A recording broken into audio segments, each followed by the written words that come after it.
وقت کے حوالے سے ذرا ایک دو تین باتیں نوٹ کیجیے گا، بڑی قیمتی باتیں. جس انسان کو وقت کے حوالے سے یہ تین چار باتیں یاد ہوں وہ وقت کبھی ضائع نہیں کرتا. پہلی چیز نوٹ کیجیے گا، سرعت انقضائہ.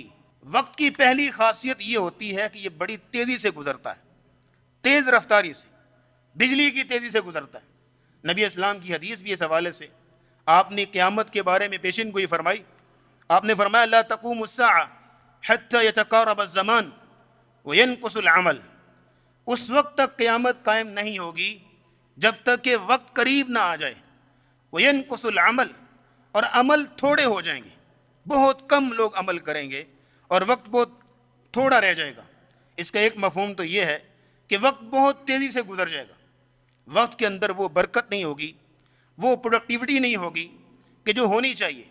دن کے دن گزر رہے ہیں، ہفتے ہفتے گزر رہے ہیں، مہینوں انسان گزار رہا ہے زندگی میں، اور سال کے سال گزر رہے ہیں، تو کوئی آؤٹ پٹ نہیں ہے، کوئی آؤٹ پٹ نہیں ہے، کوئی سی قسم کی کوئی پروڈکٹیو نہیں اس کے زندگی میں نہیں ہے. اور کسی زمانے میں یہ بھی ہوتا تھا کہ وہ کام جو لوگ ایک گھنٹے میں کر لیتے تھے آج کئی کے دن لگ جاتے ہیں، وہ کام مکمل ہی نہیں ہوتا. کیونکہ سوشل میڈیا آ گیا، ڈیٹریکشن آ گئی.